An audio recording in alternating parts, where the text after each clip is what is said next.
మీ business ఏదైనా మీ ఊర్లో promotion చేయాలంటే అది సుమన్ టీవీతోనే సాధ్యం. ఇప్పుడే సంప్రదించండి. వరుస సెలవులు రావడమే ఆ కుటుంబానికి శాపంగా మారిందా? సాయంత్రం 4 గంటలకు వాళ్ళ అమ్మ తిరిగి వచ్చేసరికి బాబు ఇంటికాడ లేకపోవడంతో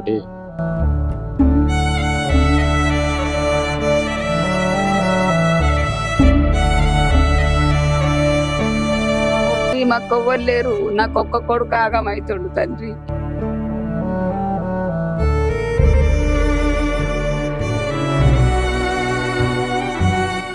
నమస్తే, వెల్కమ్ టు సుమన్ టీవీ. ప్రాణం తీసిన పతంగి చెరువు కుంటలో పడి బాలుడు మృతి. వరుస సెలవులు రావడమే ఆ కుటుంబానికి శాపంగా మారిందా? అవుననే అనిపిస్తుంది. పూర్తి వివరాల్లోకి వెళ్తే సిద్దిపేట జిల్లా కేంద్రంలో లెక్చరర్ కాలనీలో ఆలెపు లింగము పద్మ రోజువారీ కూలి పనులు సాగిస్తూ జీవనం సాగిస్తున్నారు. ఉన్నట్టుండి తన కొడుకు స్నేహితులతో ఇంటి ముందు ఆడుకునే కొడుకు ఒక్కసారి మాయమైపోయాడా? అవుననే అనిపిస్తుంది. కొడుకెటు వాయ అని ఆ కన్న తల్లిదండ్రులు వెతకసాగరు, నలుదిక్కున వెతకసాగరు. కానీ కొడుకు కనిపించకపోవడంతో గుండెలు బాదుకుంటూ చుట్టుపక్కల వాళ్ళని సంప్రదించినా కూడా కొడుకు యొక్క జాడ కానరాలేదు. అనుమానంతో పోలీస్ స్టేషన్ వైపు ఫిర్యాదు చేశారు. ఒకవైపు పోలీసులు, మరొక వైపు కుటుంబ సభ్యులైతే వెతకసాగారు. వెతుకుతుండగా మత్సవాణి చెరువుకుంటలో పతంగి కనిపించడంతో ఆ పతంగి ఆడుకున్నాడు కదా కొడుకు అంటూ అనుమానంతో కూడా గజ ఈతగాళ్లకు సంప్రదించగా గజ ఈతగాళ్ళు అలాగే పోలీసు వాళ్ళ సహాయంతో ఆ మృతదేహాన్ని అయితే బయటికి తీశారు. ప్రాథమికంగా పోలీసులు అయితే వివరించారు. ఒక్కసారిగా తన కొడుకు చెరువుకుంటల ఒక్కసారిగా తన కొడుకు మృతదేహాన్ని చూసి ఆ కుటుంబ సభ్యులు దుఃఖ సముద్రానికి గురి అయి ఒక్కసారిగా కుప్పగూలిపోయారు. ఇక్కడ కాలనీ వాసులు అయితే ఇక్కడ ఇండ్ల పక్కనే ఈ మత్సవాన్ని చెరువుకుంటా ఉంది. ఇక్కడ పూర్తి వివరాల్లోకి వెళ్తే కూడా మనకు ఇచ్చిన సమాచారం ప్రకారం అయితే ఇక్కడ చూడొచ్చు. ఈ చెరువుకుంటలో దాదాపుగా ప్రతి సంవత్సరము బతుకమ్మ పండుగ వచ్చినా కానీ చెరువు కోసం అయితే ఎంతో ఖర్చు పెట్టి కూడా ఎంతో అభివృద్ధి చేస్తున్నాను కూడా గత ప్రభుత్వాలు కావచ్చు, నేటి ప్రభుత్వాలు కావచ్చు ఎంతో గొప్పలు చెప్పుకునే పరిస్థితి అయితే ఇక్కడ స్థానికంగా మనతోనే చెప్పిన పరిస్థితులు అయితే ఉన్నాయి. చూసుకోవచ్చు ఇక్కడ గుర్రపు డెక్కలు. ఆ యొక్క బాలుడు తేజ కుమారు పతంగి ఆడుకుంటూ పతంగి తెగిపోయింది. తెగిపోవడం వల్ల ఇదంతా గ్రీనరీ అనుకొని కూడా ఇక్కడ చూడవచ్చు. గ్రీనరీ అనుకొని అంత చెట్లు అనుకొని మొక్కలు, గుర్రపు డెక్కలు ఎంత క్లీన్గా మొత్తం ఇప్పుడు కింద నీళ్లు లేనట్టుగానే కనిపిస్తున్నాయి. కాబట్టి ఆ బాలుడు తేజ కుమార్ నిజంగా పతంగి కోసమే ఉరికి అందులో ప్రమాదవశాత్తు కాళ్ళు ఇరుక్కొని అందులో మునిగిపోయి ఉంటాడని కూడా స్థానికంగా ప్రజలతో పాటు స్థానిక పోలీసులు కూడా మనకు వివరించడం అయితే జరిగింది. ఏది ఏమైనప్పుడు కూడా ఆ యొక్క కుటుంబం అయితే పతంగి ప్రమాదంలో ఆ బాలుడు మృతి చెందడం అయితే సిద్దిపేట చుట్టుపక్కల నిజంగా ఈ ప్రజలతో పాటు విషాద ఛాయలు అయితే అలుముకున్నాయి. ప్రాథమికంగా పూర్తి పోలీసులు అయితే ఇన్వెస్టిగేషన్ చేస్తున్నారు. నిజంగానే ప్రమాదవశాత్తు పడి బాలుడు మృతి చెందాడా, ఇంకేమన్నా కారణాలు ఏమన్నా ఉన్నాయని కూడా మనం పూర్తి వివరాలు తెలుసుకునే ప్రయత్నం అయితే చేద్దాం. ప్రస్తుతం అయితే సిద్దిపేట పట్టణంలోని లెక్చరర్ కాలనీకి వచ్చాము. ఆలెపు లింగము పద్మ వాళ్ళ ఇంటి దగ్గరికి అయితే వచ్చాము. తేజ కుమార్ అసలు ఎలా మరణించాడు, అసలు దీనికి గల కారణాలు ఏంటి అనే విషయాలు పూర్తి వివరాలు కూడా మనం అడిగి తెలుసుకుందాం. చూసుకోవచ్చు ఇక్కడ వీళ్ళు చూస్తున్నట్టయితేనే చాలా పేదరికంగా ఉన్నట్టుగానే అనిపిస్తుంది మనకి. ఇక్కడ చూద్దాం, అసలు మరిన్ని వివరాలు అడిగి తెలుసుకుందాం. ఇక్కడ ఏదేమైనప్పుడు కూడా ఒక కన్న కొడుకు మరణించడం అనేది వాళ్ళకు తల్లిదండ్రుల ఒక దుఃఖ సముద్రంలో మునిగిపోయారు. వాళ్ళ అమ్మతోని మాట్లాడదాం. అమ్మ చెప్పండి అమ్మ, అసలు ఎలా జరిగింది మీ తేజ కుమార్కి ప్రమాదం? ఎట్లా జరిగింది అసలు? మీరు ప్రమాదం జరిగినప్పుడు లేరా? అసలు ఏంటి? నేను పనికి వెళ్తా, మూట పనికి, కూలి పనికి వెళ్ళి నేను వచ్చే వరకు సాయంత్రం 4 గంటల నుంచి మొత్తం ఎతికినాం ఇక్కడ అంతా. పతంగికి వెళ్ళిండు అంటే అక్కడనే అంతా తిరిగినాం కానీ దొరకలే నా కొడుకు.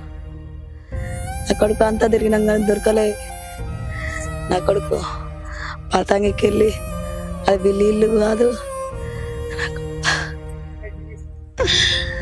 నా కొడుకు అనితడే. నా కొడుకు పతంగి కని పోయిండు నా అమ్మ.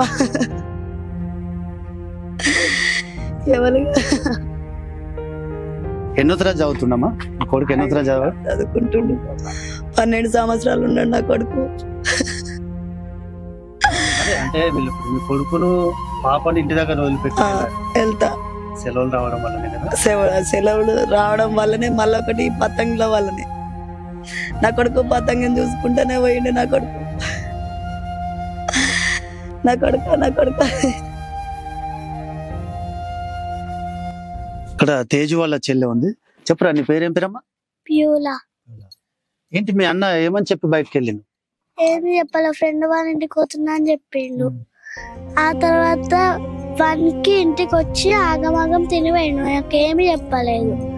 తిని పోతే మళ్ళీ రాలేదు ఇంటికి. 4 నుంచి స్టార్ట్ చేస్తే దొరకలేదు.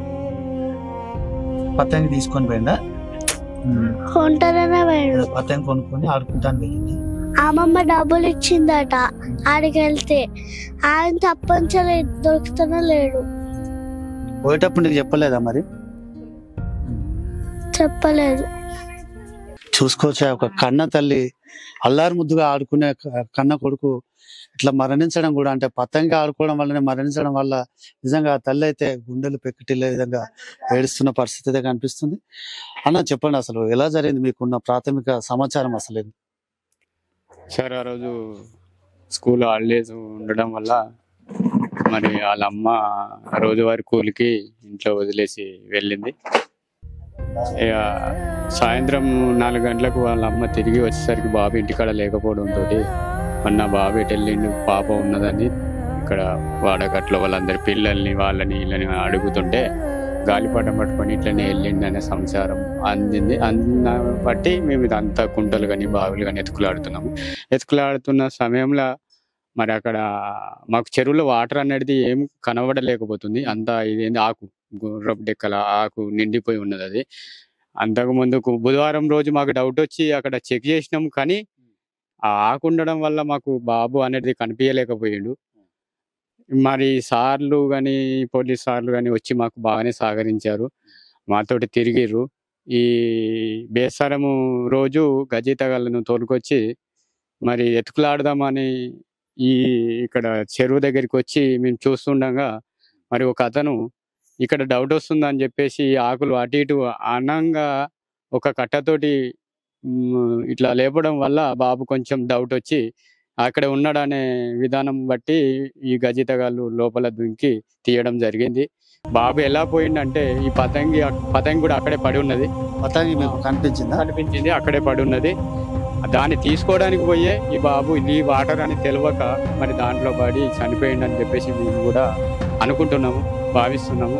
కారణం ఏంటంటే అక్కడ వాటర్ కనిపిస్తలేదు, మొత్తం ఆకే కనిపిస్తుంది. అక్కడ వాటర్ లేవనే పోయింది బాబు. అంతే చూసుకోవచ్చు కూడా, అంటే వీళ్ళ కుటుంబ సభ్యుడైతే పతంగా ఆడుకుంటూ ఆ గాలిపటం తెగిపోయి ఉంటది, అందులో పడి దాన్ని తీసుకునే సమయంలో ప్రమాదవశాత్తు వాటి గుర్రపు డెక్కలు నిజంగా గ్రీనరీగా పచ్చగా కనిపిస్తుంది. వాస్తవాన్ని చెప్పాలంటే పచ్చగా కనిపిస్తుంది. అది కూడా గడ్డి అనుకొని అందులో దిగి మృతి చెందినట్టుగా కూడా సమాచారం అయితే చెప్తున్నారు. చెప్పండి, అసలు అంటే పని పోయేటప్పుడు జాగ్రత్తలు తీసుకోమని ఏమన్నా చెప్పారా లేదా? అంటే రోజువారీ రెగ్యులర్ గా వెళ్తారేమో, బట్ ఎందుకు అట్లా మీరు నిర్లక్ష్యంగా వ్యవహరించినట్టుగా అనిపిస్తుంది? నిన్న మొన్న ఈ స్కూల్కే వెళ్ళిండు, సెలవు కాబట్టి వచ్చి ఇక్కడ ఆడిండు. ఆడి పిల్లలతోటి అక్కడ పోయి గాలిపటం వేసిండు. అయితే అది ఏర్పడతలేదు, గుండు ఉన్నది. ఆ గుండు చూద్దాము, అది ఆయనకు జారుతుందని తెలియదు. అంత గడ్డి ఉన్నది అక్కడ. ఆ గడ్డి ఉండుట్లా ఆయన అక్కడికి మంచి జాగానే అని చెప్పి ఆయన వెళ్ళే వరకు అందులో గుండు కాడికి వెళ్ళి జారి అక్కడనే పడ్డాడు.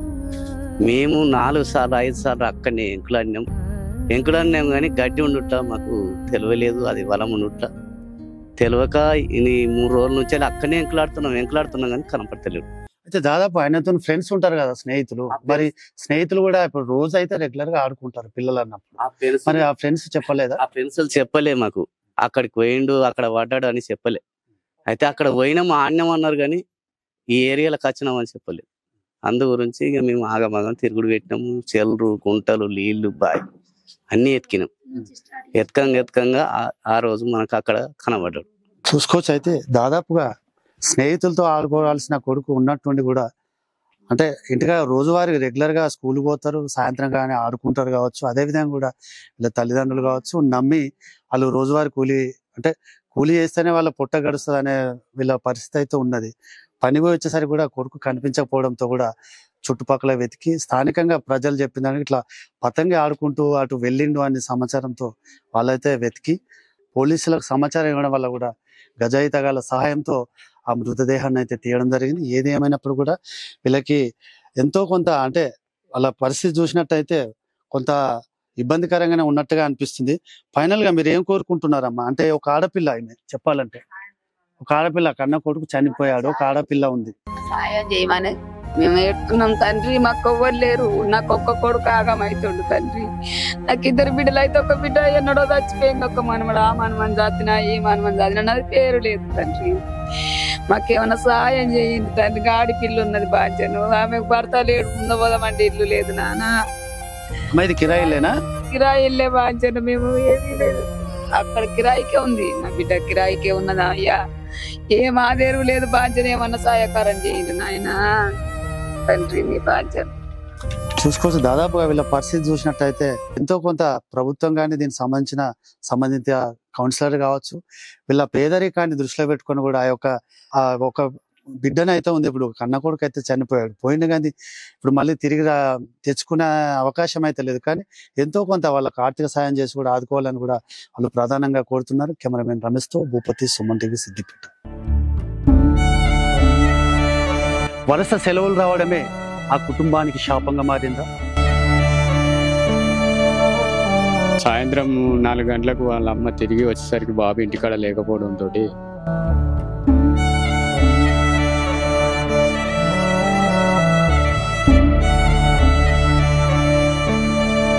మాకు ఎవ్వరు లేరు. నాకు ఒక్క కొడుకు ఆగమైతుండు తండ్రి.